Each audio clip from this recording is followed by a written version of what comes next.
Hey everyone, and welcome to this week's episode. Oh my god, I almost coughed. There we go. Episode of your weekly therapy podcast. My name is Tell Williams, or Mr. Williams. I'm a therapist, social worker, teacher, and over here we have... I'm Anne-Marie DiPietro, and I'm still a nurse practitioner. And still here. Still here. Every time. Wait, are you... Put my phone on I was Do Not about to say, are you going to Disturb put your... We are batting so my 1,000. Timu alarm doesn't go off. Wait, what is the alarm for Timu? It's literally from like 2 years ago. They still have. Yeah, that I haven't turned off. I have a client that needed me to check in with them via text. Mm-hmm. Like, just, hey, how are you doing? Are you, like, getting all your shit done that you're supposed to? And so we'll call him Bobby. Bobby as the alarm. And so when it went off, I saw the word Bobby and I messaged them. That was 2 years ago. To this day, God. I don't know why I just haven't sat there because for a while I didn't know you could change the alarm name. So, like, when I woke up today, it said Bobby. Yeah. Oh, same. I just haven't changed it. I was like, I need to do that because that makes One no of my sense. alarms is like, check QVC camera, because like 12 years ago, QVC had a Black Friday deal for a camera. Shut up. I swear. And it goes off for something else and not for the QVC like camera. my regular alarm. Yeah, because Why I do think we it do- was at like 5:45 a.m. or something. It takes no more effort. No. This was something we talked about like during the ADHD episode. Like, there are cell phone things and there are laptop things. Mm-hmm. Me sending an email on my iPhone, No. I want to die every time I have to do it. It feels too. gross. It feels unsavory. Like, I don't trust it. Mm-hmm.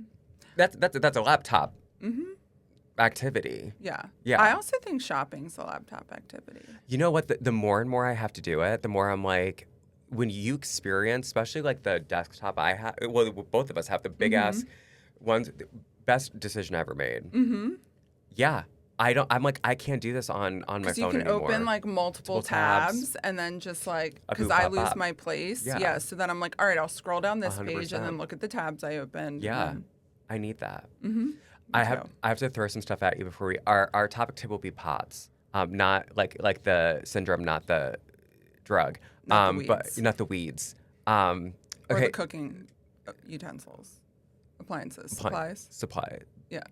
I don't know. I don't know. We don't cook. Clearly. Clearly. So did you hear about RFK going God. swimming? No. Okay, so he went into this creek. I don't know. Okay. Everyone's like, I guess like it's a pretty like well-known creek, but it is A well-known creek. a well-known creek. Okay. I don't know. Where?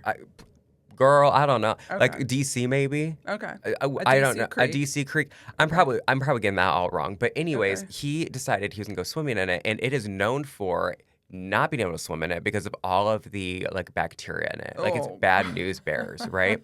Something that you know about me is I used to sit there every night before bed and I'd go over another like a really bad rare human disease. Mm-hmm. And I know all about prions and brain amoeba. And I'm thinking to myself, can you imagine that you're that brain-eating bacteria who survived thousands, if not millions, of years of evolution? And then RFK killed you? Because J.D. you Vance killed starved to death. Can you imagine swimming up that nose, being like, I'm going to get some Kennedy prime meat, and it is just a spirit Halloween up there. Nothing. It's starved. There ain't no brain for that to eat. Swiss cheese, Swiss Chuck E. Cheese up there. All I could think about was that. Like, I'd be so pissed because they're like, oh my gosh, and there could be brain-eating bacteria. I'm like, he's fine. He's fine. If anything, it's him and his brainworm are going to be I like, mean, if we have creeks with brain-eating bacteria in them, I think maybe he should focus on that. right. You would think. Yeah. But he got bigger fish to fry. He Like got autism. Yeah, and our ADHD farm that we're gonna have to go to. Mm-hmm. And That- those SSRIs being worse than heroin. Oh my God. Have you noticed, by the way, because we covered this, if you didn't know, a few episodes back, we talked about like essentially like what do they call pharmacy farms and all that. Mm-hmm. Have you noticed a lot of stimulant ADHD medication, Yes. like ads, but they're just people talking. They're definitely getting paid to do that. But they're just like, I was addicted. And I'm like, or I was just not myself. Like, then you probably didn't have ADHD. Mm-hmm. I've never felt like my personality changed on my medication. Mm-hmm. It's creepy. It's Yeah. really creepy. Yeah. Well, I had this really fucked up thing happen. I don't even know if I told you this, but I was like about to. Colleen's like one of the last lacrosse games was about to start, and I got a call from a pharmacy, and I answered, and the pharmacist was like, "I'm not filling your patient's Adderall," and I was like, "What?" And he's like, yeah, because they filled it at CVS last time. And I was like, yeah, because we've been in a stimulant shortage for 3 years. Yeah. So, and it was a different pharmacy than CVS.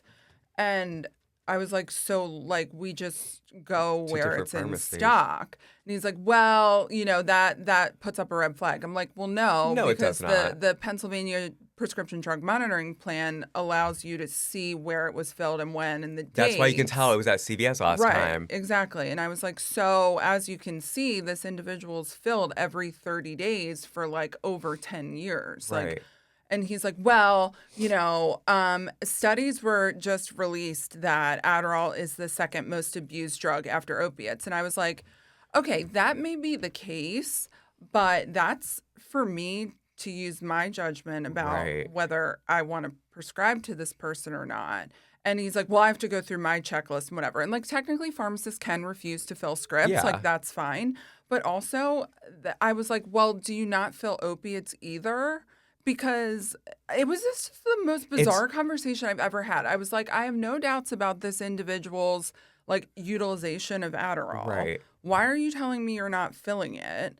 And what does research on like drugs of abuse have to do with anything? Like, isn't that my responsibility? Again, they're also just like every time I go to the doctor or new doctor or like the hospital or whatever, like, what's your pharmacy? Baby, I don't have an allegiance to a pharmacy. Mm-hmm. It's whoever has it stocked. Like, it's not like going to my barber. Right. I'm not going to go cheat on my barber. I'm going to cheat on my pharmacy. Right. If there's something about me, I can't be faithful to a pharmacy. No. Fuck them. And I refuse to change medications based on supply. Like, I hate that. Yeah. I think that's so unfair. So over the last 3 years, I've just like found pharmacies that have the drugs in stock and just Right. sent them there. Like, that's why we have the prescription drug monitoring program. It's like, they're not correct. filling it at different Right. places without us knowing. They We know wait to where give they're them our filling ID. it. Right. Like they it's Right, like, I if y'all can aren't see it, talking like, to oh, each you filled other, it, this one, yeah. this one, If y'all aren't communicating with each other, that's on you. Mm-hmm. You know, but I can't. I feel when I go to the pharmacy and they're like, "Oh, it's not filled," or "We can't fill," Mm-hmm. or "We're going to order it." That to me is being unfaithful, and Yeah. I'm going to take my business elsewhere. Yeah. That's why every time I go, like, I'll go to like the patient first. When I had my not whiplash, what's it called? My head thingy that I had. Oh, concussion. Concussion. They were like, Mm-hmm. "Is CVS your pharmacy at this rate?" I said, "Sure." It's not. Like, I was like, it's, I actually usually go to Rite Aid, but Yeah. to be fair, I've also go to the Walgreens. Mm-hmm. I'm like, if that's where you got to send it, that's where you got to send it. It's on my way home. Yeah. I don't know. That's wild. Yeah. And it was one of those phone calls where, when you're like on a phone call and you get like really into it. So you're like in a tunnel. Yeah. And you think like you're the only person around. But like really, there was an entire stands of like Shut up, parents I'm behind around. me. And I'm just like going into this pharmacist. Like I give 0 fucks. And I got off the phone and I turned around and I was like, Everyone sat there. There was like, and then all of a sudden everyone starts talking about the stimulant supply. Like, oh, the Wegmans over here has Oh, yeah. Focalin and and I'm like, isn't that wild though? That Yeah. like we like literally will sit there and be like, okay, so if you need a supply, it's like we shouldn't be talking like we're the drug dealers or Right. anything like that. Like we're just trying to find our regular prescription Right. that we take. right. So speaking of prescriptions, I'm always like honest on here. Oh God. So, okay. I have POTS. I have no idea what POTS really is. I know that I did this the other day and a client called me out and said, I've been doing theater for 20 years. And they said, oh, so you started when you were 14? I said, I started doing theater when I was 4. So 30 years. Yeah. So for 25 years, almost 30, I was a very active child. I did a lot of theater, dance, a lot of sports. And I just thought it was normal to either shelf breathe, like never be able to like take a good breath in and be constantly chronically dizzy. Until like, what was it, 6 months ago maybe? That you were like, well, what happens to your heart rate when you stand up? I'm like, oh, baby. Woo! Like I'll go from 60 to 150. Or sometimes when I go running, 205. I've been telling you about that Sure problem have. for years. Sure have. Because the panic on your face when I told you that was like, I was running the other day and I just got like a pain in my neck. Oh my God, it hurts. I was pinching it. And then my phone was, or what's it called? My Apple Watch was going off and I saw that my heart rate was at 205. And you were like, I'm sorry. I'm like, yeah, isn't that funny? And you're like, no, that's not funny at all. But blood pressure is fine. Come to find out that I have POTS. Mm-hmm. So my understanding of POTS is this: it makes you feel like a sick Victorian child. Mm-hmm. Nausea. I'm gonna blame every time I've ever bloated on it. Mm-hmm. And it makes me feel like the world is spinning when I stand up sometimes. Yeah. What the fuck is POTS? Okay. Well, so I started to have symptoms when I was 12. Mm-hmm. And so my problem was super complicated though, because I actually had like a heart dysrhythmia plus POTS, but no one knew about Double either. whammy. So I was just like having all these symptoms. And then like my EKGs would be normal. So like looking at the heart rhythm sometimes, but then other times it would be abnormal. And so it was just a whole mess. So it took until I was like 21 to get diagnosed with the dysrhythmia, right? But then, like, I would have these instances where my heart rate would go up to like 150, 175, whatever. And I'd like feel super short of breath. So I'd like go to the emergency room and they'd be like, you're fine. And then I was told like 10,000 times, like, oh, some women just have like tachycardia, like it's normal sinus, meaning like normal rhythm, just fast. And I That was can't like, be real. oh, okay. Uh-huh. And then so I had this patient when I was 25 that came to me with this diagnosis of POTS, and I had never even heard of it before. Isn't that And I was wild? like, what is this? So I researched it and I was like, so the next time I saw my electrophysiologist, which is a type of cardiologist that looks at like the electrical rhythm of your heart, I asked him about it and he was like, well, oh yeah, you have that. And I was like, Well, so what? why is he so casual about it? Do you think he So, already and this is diagnosed what he you? says. So he was like, so I have Wolff Parkinson White syndrome, which is totally separate from POTS. It's a dysrhythmia. So I did actually have an electrical abnormality. So his response to me was, Wolff Parkinson White syndrome will kill you. So there's that. POTS will never kill you, but you'll feel like you're dying. Fine. And I was Yeah. like, okay, well, solid. That's great. So basically, so POTS is considered a dysautonomic disorder or dysautonomia. So your autonomic nervous system, like the fight or flight system, Okay. right? That regulates heart rate, digestion, blood flow. So it's really outside of your heart. It's like not the actual Your heart heart. function. It's the regulation of functions, Okay. including your heart, right? So like when you think about going from like sitting to standing, Yeah. your autonomic nervous system is supposed to control what your heart does, And it doesn't. right? But if you have dysautonomia, your autonomic nervous system does not properly control your heart rate. So when you change positions, your heart rate spikes. That's So diagnostically, the spike has to be above 30 beats per minute in adults and above 40 beats per minute in teenagers. That's the diagnostic criteria. So, but the problem is that a lot of the symptoms are like very non-specific. yeah. So, so the number one symptom is obviously that like heart rate Yeah. differential. Now, there are people that have orthostatic hypotension, meaning that your blood pressure changes with position Uh-huh. changes and you feel lightheaded from that. Yeah. And then obviously your heart rate also changes as well, but that's That's different. very different than POTS. It's extremely uncommon with POTS for your blood pressure to change. Yeah. So, like when I was working with individuals with eating disorders, we would always do what we call orthostatic vitals. So, like sitting, standing, lying, because dehydration is a huge thing with eating Yeah. disorders and orthostatic hypotension, dehydration, et cetera. So, I would have a lot of people with orthostatic hypotension, which is expected, but sometimes I'd have people whose blood pressure was totally the same and then their It heart rate spike. would spike a lot. And a lot of those people were put off of like, oh, it's just because you're dehydrated. You just have an eating disorder. You're dehydrated. Yeah. And that wasn't always the case. So I found a lot of individuals with POTS like from doing orthostatic vitals in And that you program. think because of that, it would be something that was more known? I know it's like way more like prominent in women, Mm-hmm. right? But you think that like it would be something we were Right. more aware of then. Right. So the interesting thing is, I looked up this statistic because after COVID, there was a significant increase In in POTS. individuals with POTS. So it went from 1.42 per 1 million people prior to the pandemic to 20.3 per Holy 1 million. shit. Yeah. It did say like there's different ways of it like starting, and one of them said like after like Viral like illness, after a yeah. sickness. Yeah. So trauma, surgery, viral illness. Like a lot of the POTS patients I have will test positive for either Epstein-Barr, like mono, Yeah. or Lyme disease. Yeah.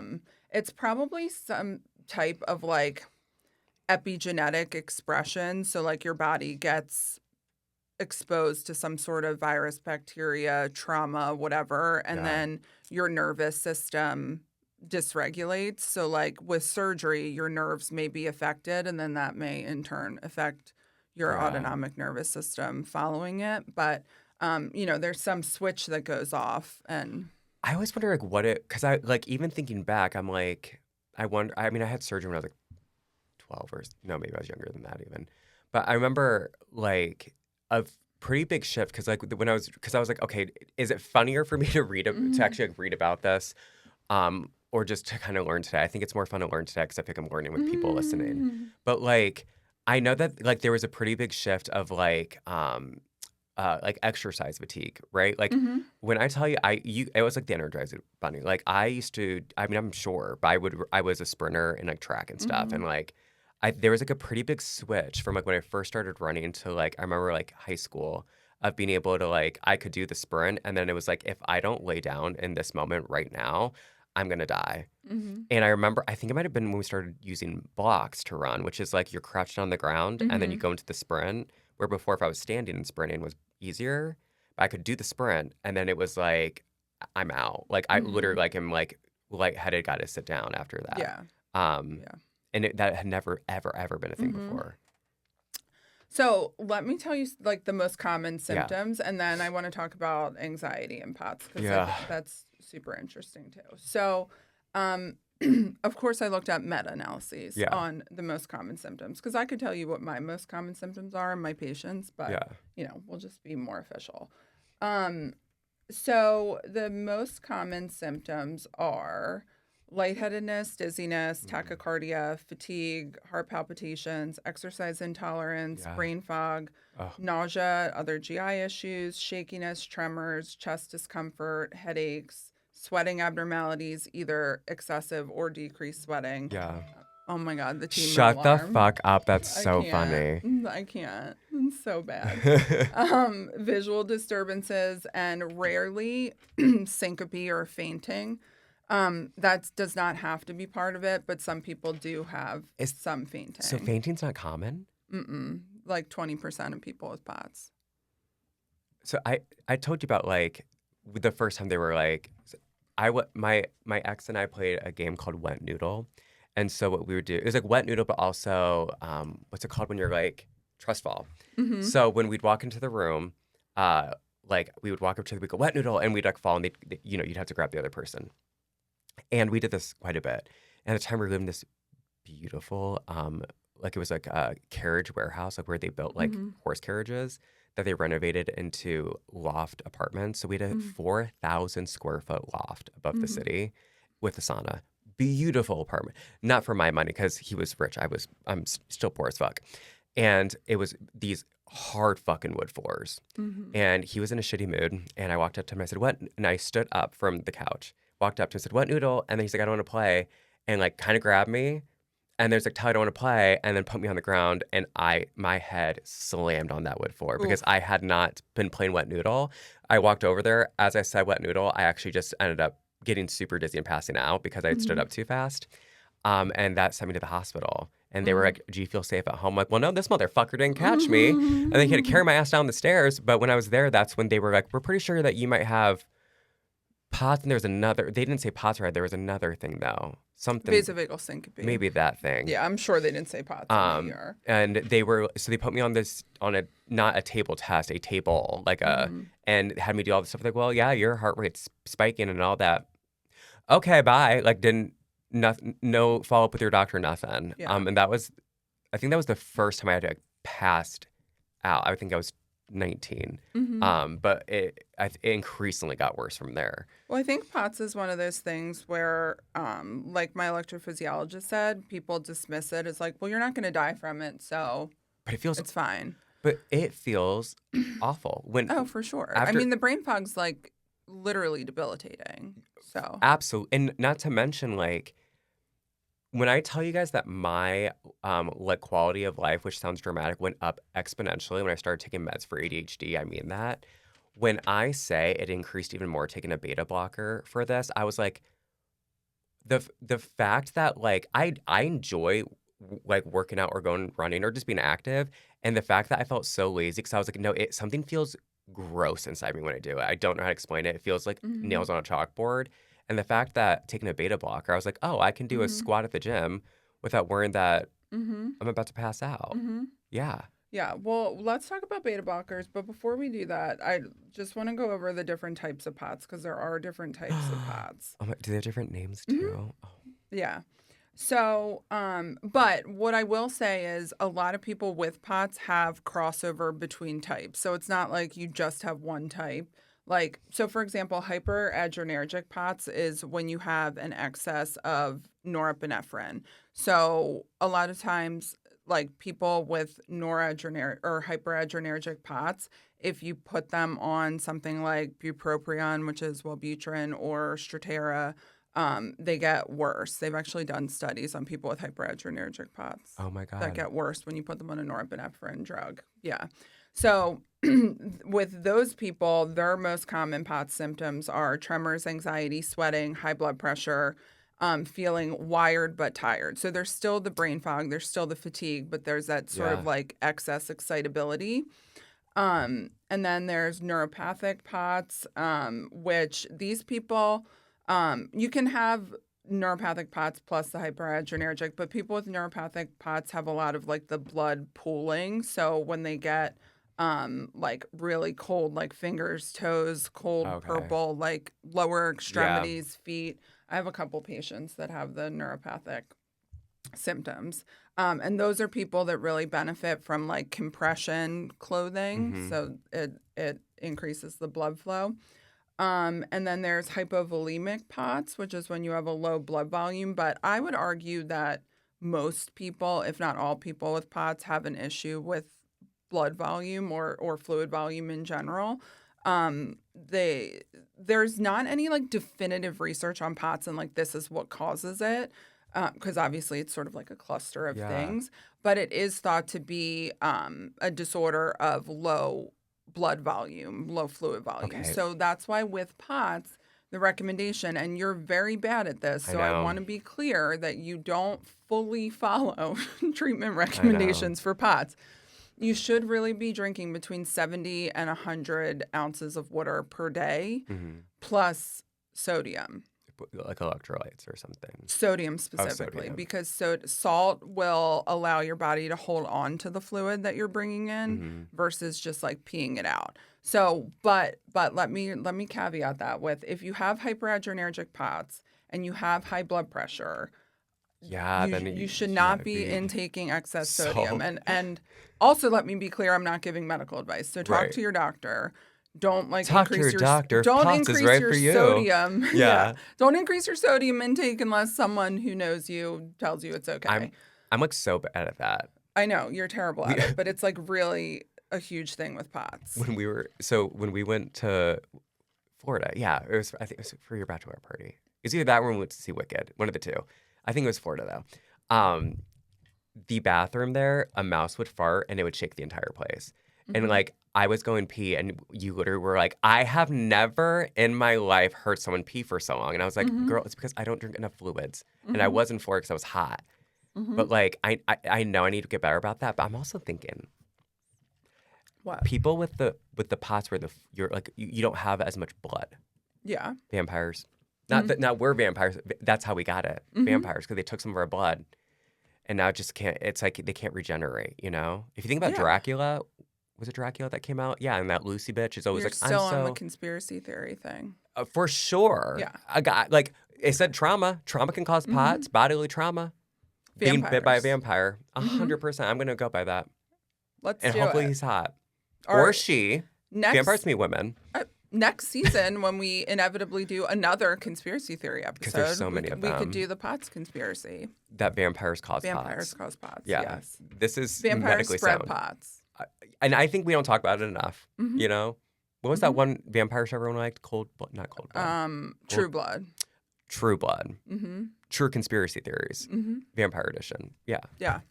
I mean, I could see it. I'm gonna die on that hill. Mm-hmm.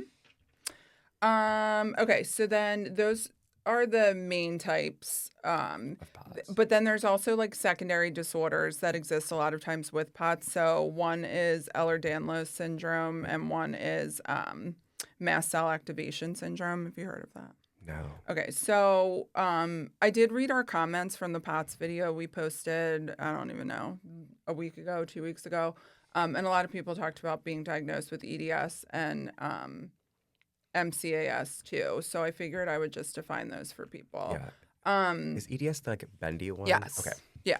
So basically, Ehlers-Danlos syndrome is when your body's collagen's fucked up. So it's basically like your body's glue is made of overcooked spaghetti. So like you're just sort of like floppy. Your connective tissue's Like, floppy. And I think a lot of people are like, oh, I'm very flexible. But then like, Yeah. and it's like Yeah. really bad though. Yeah, like your skin's stretchy. Yeah. You're like you can usually like bend your fingers back pretty far. do And that. yeah. But that's yeah. all I can do is just this hand. Yeah. I'm not flexible. So you're like more prone to dislocating stuff Yeah. and that kind of thing. Yeah. And it's like super painful. Mhm. Yeah. I feel so bad like when people have that because I'm like, that sounds like it hurts. Yeah. I can't. Yeah. God bless. So there's that. And then mast cell activation syndrome is basically when the allergy cells in your body just like are like, "Blah," and they just activate when they shouldn't. Listen, I thought you were going to tell me that they were like X-Men.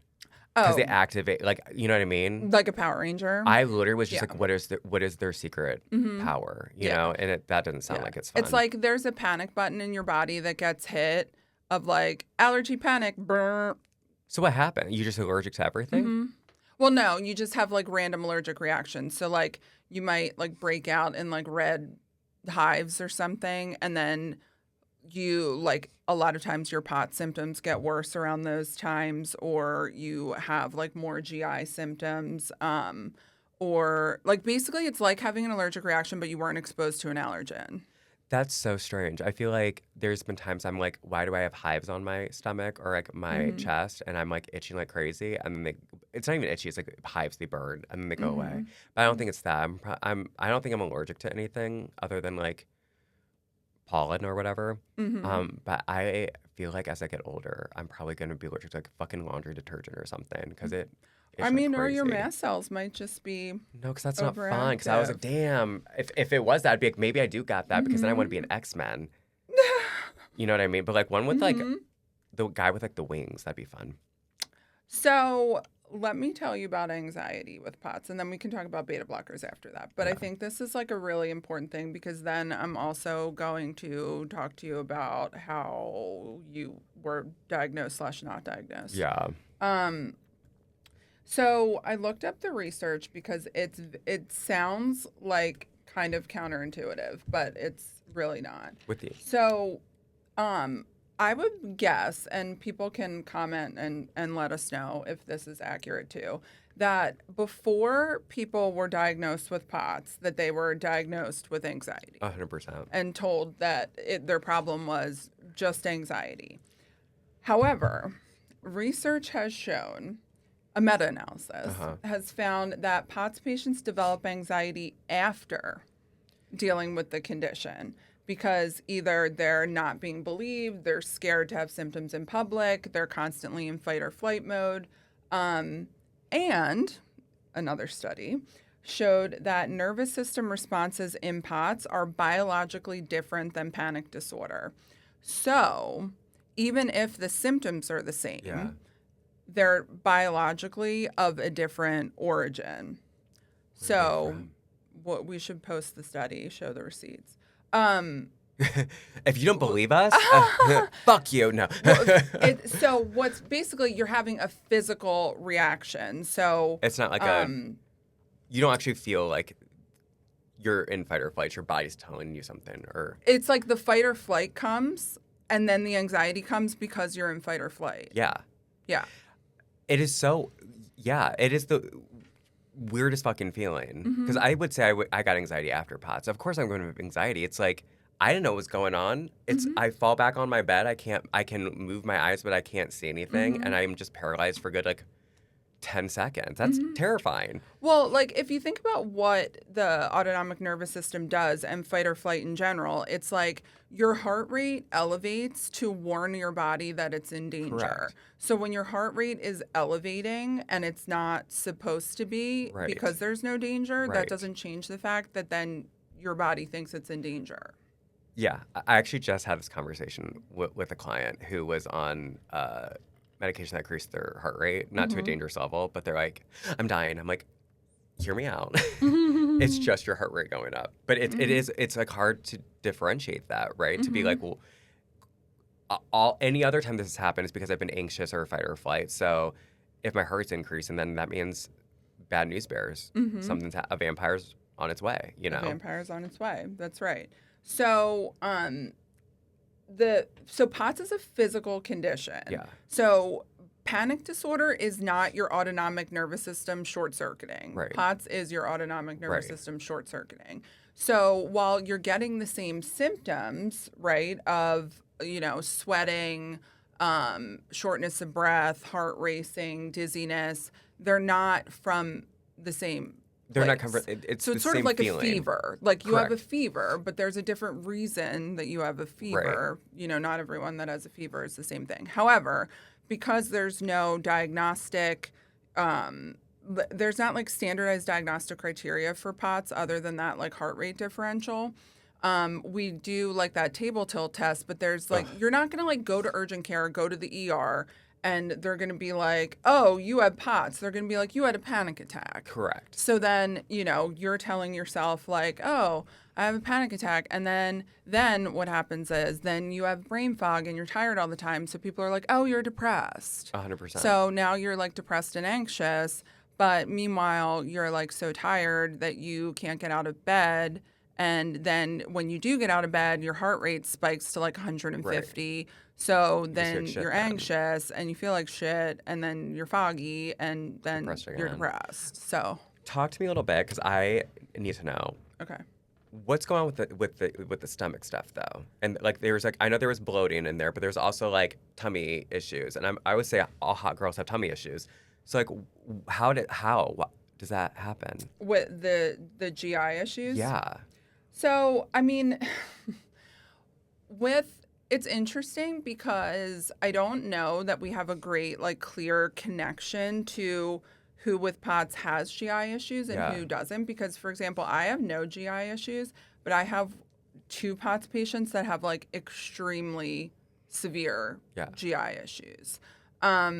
So I think, well, what are your GI I'd be issues? pooping. All I'd the be time? I thought pooping. you were constipated. Like when I got on the beta blockers, it helped. But listen, like I'd be pooping, or I just have stomach issues all the time. Like my tummy always hurts. Like irritable bowel? Oh, for sure. To be fair, IBS rampant my family, both sides. Oh. I didn't have a fighting chance. You know what I'm saying? Mm-hmm. Like. It is like World War fucking III during holidays in that house. When I go back home in Indiana, my God. How many bathrooms are there? At my dad's, there's 3, thank God. Because it's like, baby, it's scary. I'm not going to lie to you. So my hypothesis, and probably another hypothesis from other people potentially, is that like digestion, right, has to be controlled by something. Yeah. It's like, our body has to signal like, ooh, there's food in your stomach. Yeah. So like start digesting that.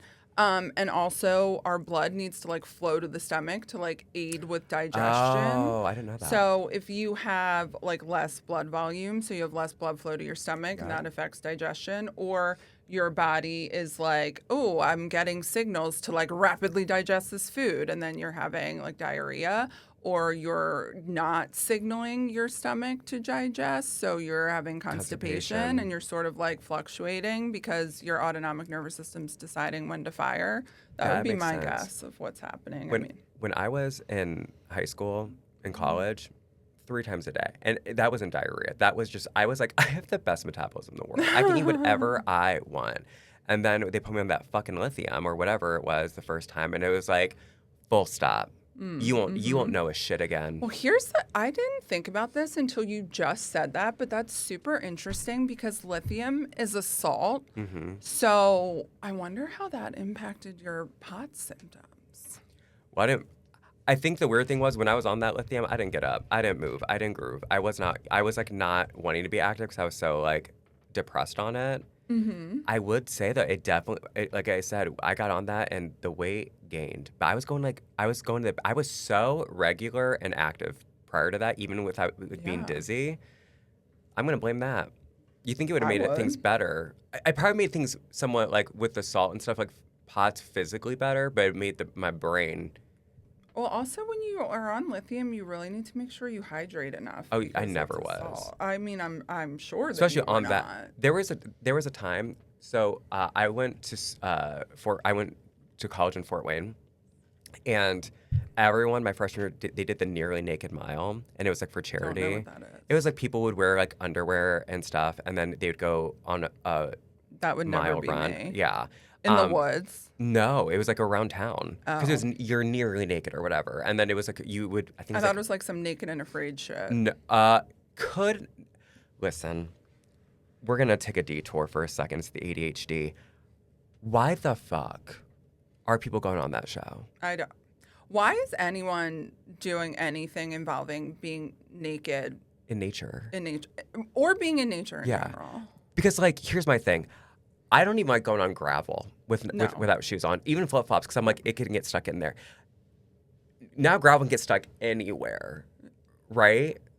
Like bugs. The bugs. Oh, and they don't give you anything to like. No. I think you just have to get like your shots before going. And I'm like, so then I thought this entire time for Naked and Afraid, you got like $1 million. I don't think you get shit. I think you're just like, congrats, you did the Naked and Afraid. No. I don't think you look it up because I don't think there's like a big ass prize at the end of that. Why would you ever do it? Why the fuck would you? And these people, like, there's some videos. It looks like smallpox. They have bumps all over them. I'm like, there's spiders there. You're not gonna believe this. What? $5,000. Yeah, because they have to pay you for being on TV. That is not a prize money. $5,000. You couldn't pay me to be outside for one day. If you've been on Naked and Afraid, the $5,000 you're making is just being on TV days. for 21 days. But wait. It's the same if you tap out early or finish all 21 days. So technically, we could leave on the first day. My ass would. The helicopter would land. They'd be like, I'm done. Oh no, thank you. Like I saw because. I get scared when our fucking Ring camera over the garage goes off because there's a goddamn spider crawling up. I mean, and these things are huge, okay? And this just is Pennsylvania. You gonna drop me in Guam somewhere with camel spider? I don't think they're camel spiders. I don't know. No. I don't need that crawling up my ass. No. That's scary. The bugs alone. No. That's not a thing. Because here's the gag. That's gonna scar. Oh, for sure. I couldn't do that. And just to tie it back, Lyme disease and POTS is a thing. Lyme disease, and you got a shit in the woods. I mean, I don't know that there's ticks at the locations there's do Naked and Afraid, but if you tried to do Naked and Afraid in PA, like you would get Lyme disease. There's got to be ticks there. You think? Are there places there's not ticks? Are there ticks in Indiana? Oh, I got a tick as a kid. Really? My dad, oh my God. He thought when you have to burn the tick off, it means you hold the lighter to the goddamn tick. He like singed my hair. And they're like, no, you like put the lighter on like the tweezers and heat the tweezers up and touch it. If you didn't know that, you don't light the tick on fire. Oh, okay. So Central and Eastern Europe, there's ticks. Yeah. Okay. That's how the plague started. All right. There's ticks everywhere. Yeah. Right. But they cause different things. Oh my God. In Asia, it causes hemorrhagic fever and encephalitis. You can get the plague. Oh my God. From the ticks. Girl. Oh, maybe it's deer ticks that are just like. Oh, that's really fucked up. Yeah, that messes up your brain. Oh, Rocky Mountain spotted fever. Oh. Oh. Can you imagine, though, getting a tick on your butt? I'd be so mad. A paralysis tick in Yep. Australia. Because you want to be on Naked and Afraid. Oh, my God. How embarrassing. Wait, in Antarctica, there aren't ticks. No, of course not. It's too cold. Yeah. There's also no bugs there. Ooh, I would do Naked and Afraid in Antarctica. I then. would. I'd be cold. Why? It's Antarctica. Oh, Jason and I could do it. Yeah, Jason and I would be like naked swimming with the orca. I have no heat and cold regulation at all. Like, oh, that's another thing with yeah, butts. like right now, the top half of my body so fucking hot, but like my legs freezing, like at all times. It's like I feel like a pill bottle. I'm just like I'm like opposite. No, naked. So. Sorry we digress, but Naked and Afraid, fuck you. I'm not doing that. Don't ask me to go onto your show, get a tick up my butt. I'm not for doing $5,000. it. For $5,000 and Lyme disease? We saw what it did to Avril Lavigne. We're not doing that. And who was that other person? With the Lyme?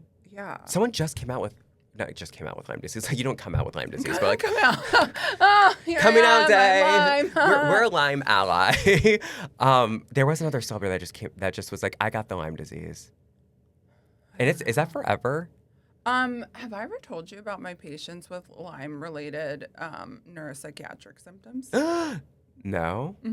So I have a few patients that have like very severe psychotic disorders that I've tried to treat with like literally every medication on the face of the planet in different combinations. And I would like get like periods of like semi-control, but like, you know me, I do whatever I can to avoid hospitalization. Like I hate inpatient hospitals, and I'll do like whatever combinations of whatever I cannot avoid. In these patients I've had, I have not been able to avoid it. Like they're probably my only patients that have been hospitalized like in excess of 5 or 6 times. So I've always been like a big Lyme person because I was diagnosed with Lyme when I was like 18. And so a lot of my like fatigue and brain fog and that stuff, they thought was from Lyme, but I don't know now if it was from POTS or like the POTS was your like poison at this point. Worsened with Lyme or whatever. But I've always been a big believer in Lyme, even with like when your labs don't come back showing you have Lyme, whatever. But I do toe the line, you know, I love meta-analyses. So I'm not the type of Lyme that's like, oh, you have Lyme, so that's going to like fix all your problems, or like, you know, the like you have to, I'm very evidence-based when it comes to Lyme. Let me just say that. But anyway, so I sent the one person that I have that has it. He was the first one that I was like, I have to figure this out because I'm going to be hospitalizing him forever. And I knew that something had changed because I'd been seeing him for years before he ever had a psychotic episode ever. And so I sent him to a Lyme specialist. And it took a long time. And even with that, like I would draw his Lyme antibodies and they'd be like in times where he was doing better, they would be lower. And in times where he was like fully psychotic, they were higher. Yeah. And I was like, I don't know what the fuck this means, but I'm just showing you people like this is a pattern. So like help me. You know what I mean? Yeah. So the Lyme specialist sent like special blood work over to like Sweden or something, some other country. And it came back with like other tick-borne illnesses as well. And she put him on like a regimen of antibiotics. They definitely helped. But now this is really going to blow your mind. There's research to suggest that Antabuse, the drug that's used for alcoholism because it makes you like vomit when you drink, helps with symptoms of Lyme. Shut up. Of tick-borne illnesses. Yes. I swear to God, it has made such a dramatic difference. Like, I got to knock on wood. This is probably not real wood, but I need something wood. He hasn't been hospitalized in years. That's good. Like, doing so well. And I'm telling you that, like, even he was like, Imri, it's not from the Lyme. It's not from the Lyme. It's not from the Lyme. It took me, like, 3 years to even convince him, like, there's something else here. Yeah. And I just repeated the whole thing with another patient. Same thing. Was able to get her off, like, Clozaril. But what I will say, too, though, is the psychiatric symptoms did not go away with treating the Lyme. Yeah. Like, I think once you have like an epigenetic expression of some type of mental illness, like it's there, but it allowed me to use medications to effectively treat Right. it. Whereas before I couldn't get any You could, stability there was, whatsoever. yeah, at least now there's like Yeah. at least an avenue to like, Yeah. And we've both tried to discontinue some of the psychiatric medications, and we've got them down to like the lowest dose of each of them, but we haven't been able to get off anything. So I think I definitely want to make that point, because I think there's this whole like misconception of like, if you have a tick-borne illness and you have mental health symptoms as a result, if you treat the tick-borne illness, then the It'll mental go health away. stuff goes away, and it doesn't. no, you can have, it's like, Right. we can be complex humans. Right. Right. And sometimes that's Mm-hmm. not to our always benefit, but Yeah. wow. But I think like neuropsychiatric Lyme and like all this pots up, all of it is just, it's just like so easy to be gaslit in medicine that you have to like advocate for yourself, because Yeah. you're going to be treated like you're just anxious or like crazy or psychotic or whatever. I think I might have saved it because I was going to send it to you. Because ironically, this was before we were like, let's do the pots. Mm-hmm. There, I was like just scrolling the TikTok, Oh God. and a woman was in her like hospital bed, and she was like, "So the green number behind me is my heart rate." And she goes, "The doctor said that I'm," and she's like laughing, giggling, all that. She goes, "The doctor says I'm here because I'm having an anxiety attack." And then she's laying down, and she sits up and then stands up, and it goes from like 60 to like 140. Mm-hmm. And then she starts talking and then she like sits back because he's like, "I'm not anxious. I'm pretty confident I have POTS." Mm-hmm. And it's just like her blood pressure, everything's same degree. I was like, that's wild that we are gaslit, right? Mm-hmm. Or like we've talked about before too, sometimes when you're going to your PCP or whatever, it's like, I have 10 minutes to see you. And so like, could it be POTS? Yeah, but I don't got time for that, and you're not gonna die from it. Right. Right. It's like, exactly. Yep. but the quality of life, Right. substantially different. Well, and the shortness of breath, I think that's one thing that, like, before I was diagnosed with POTS, like, I was going to pulmonologists all the time because I was like, why do I feel short of breath all the time? Like, this can't be normal. And all of my pulmonary function tests were normal. I would, like, the shelf thing where, like, I constantly have to get, like, the breath over the shelf, but also, like, the yawn. Like, do you ever have to do the yawn where you have to yawn to, like, get your full breath in? And these are things, like, for some reason, I never read the comments on the POTS video until yesterday. And then I was seeing all these people saying about, like, the yawn and the shelf and whatever. And parents were like, oh, my God, my daughter's been complaining about these symptoms. And, like, I had no idea this was a real thing. And I actually just got an email from one of my patients' moms who said, like, I'm glad you advocated for us to get another opinion, because she just saw a dysautonomia specialist and said, like, all of the things that my daughter's been reporting are consistent with POTS, which obviously I already knew. So I think that it's extremely easy to be dismissed, but also at the same time, you're, like, investigating these symptoms with different specialists. And then when the specialist, like, say the pulmonologist is like, oh, your pulmonary function tests are normal, because they're a pulmonologist. They look at your lungs, your lung function's normal. So, like, technically they're not wrong, right? Yeah. So then you are like, okay, I guess it's in my head. But then you're over here at your primary talking about how you have diarrhea, and they're not thinking about the fact that you're at your pulmonologist saying you're short of breath.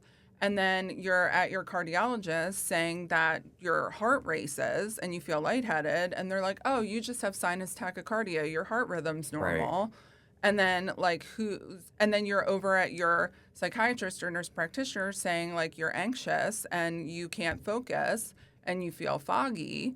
And then meanwhile, you're just, like, not functional in your life. But who's looking at all these things together? The lack of, like, multidisciplinary teamwork is wild to me, right? Because also, if the way you describe this, I'm like, do not giggle about this. But then I was like, no, giggle about this, because, like, I think it's a real thing. If you were like, I'm, like, short of breath all the time, and then you're like, oh, also, like, my heart rate's crazy, and then you go to the doctor and you're like, I got diarrhea, they'd probably be like, you just shitting a lot then. Your shouldn't make you out of breath and make your heart rate go up. You know what I mean? So I wouldn't go, because some of the stuff is, like, it does feel like embarrassing. I think that I didn't for a really long time. Once I fell, didn't go to the doctor because I'm like, you're just so unhealthy, Tell, that like you can't, run anymore without being out of breath and Mm-hmm. deep and like sitting there hacking up a lung and your heart rate going up. Like, just get healthier. And I'm like, I don't think it has anything to do with like Well, how get long were healthier. your providers looking for something, some like reason for your symptoms? Wasn't it like a year or more? Yeah. And there's like stuff going on, but there were like a huge part of it was POTS. You know what I mean? Like, Mm-hmm. and I think that like especially over time, for God knows what reason, it got worse. You know what I mean? But like, oh yeah, I mean they were MS and all these things of looking at, it, and I was like, I mean, and I will say some of it was like new symptoms too, because there's some stuff that I was like, I've never experienced this in my life, but like the brain fog, like I would sit there with a client and I could not remember words, and I already have aphasia, but it made it like tenfold. I mean, I'm talking very simple words, and I can usually see words before I say them in my head, which is a weird thing. I was going to say that when we were talking about Lyme Mm-hmm. disease.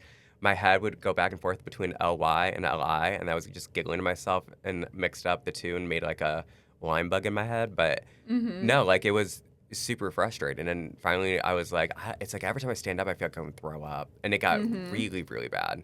And Mm-hmm. I was like, oh, it's the POTS. Mm-hmm. Oh, so beta blockers. Yeah, We I want to should talk. talk about beta blockers.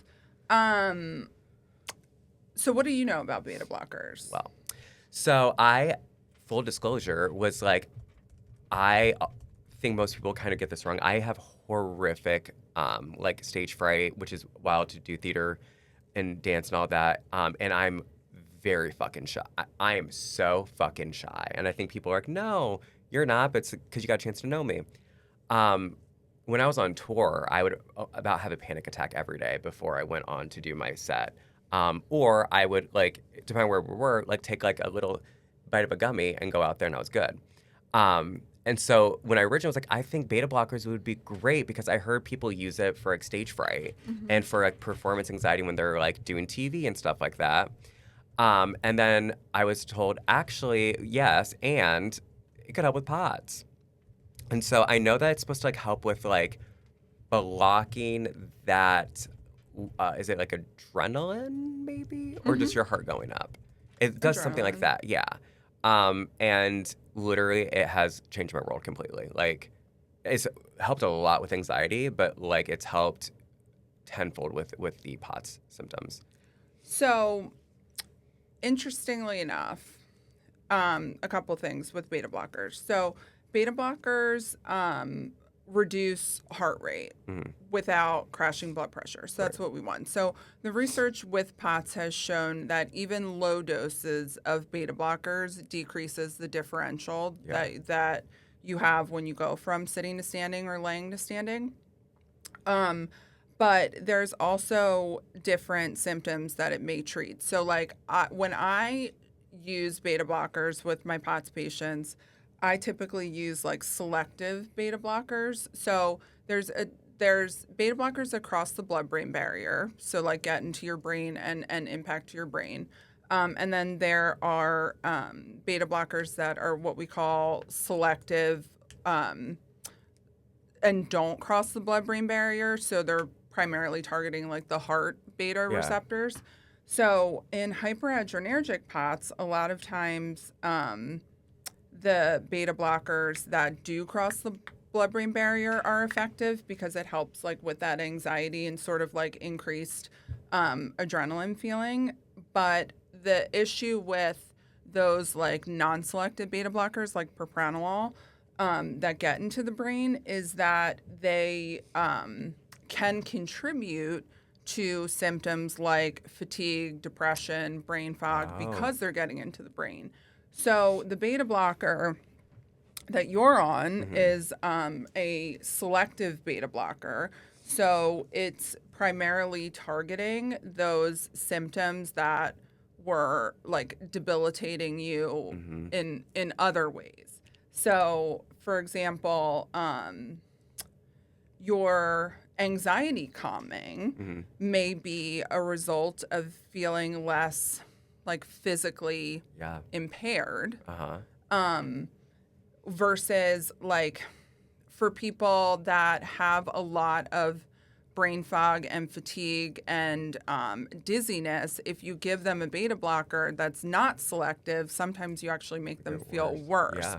So beta blockers are definitely not like one size fits all when it Uh-huh. comes to POTS, and like literally nothing is. Yeah. That's part of the issue. But here I am like pulling wires after we were You shit talking broke people the who pull fucking wires. studio rules. Yeah. Oh I my was I God, thought someone was knocking on the can't. door. Oh my God. I- Was we it me? literally- Yeah, it was me. There's That happens to me all the time. I always talk shit on stuff and then do no, it. there's a poster here. It says studio rules, and when we came in today, I was like, you had to Who post would- them I was like, who would do that? Someone did it, and then I was like, we definitely have, I feel done the open liquid container before. I mean, both of them are shut today. But then I was like, we have never pulled on no goddamn wires. We would never Mary's do that. "Ugh." She's like, I'm like, let me just step on this let me just do it wire. real quick, Yeah. ripping it out. Oh my God. Can't blame So it on the funny. pots. No, it is the pots. I had to change my positioning so that I didn't get blood pooling.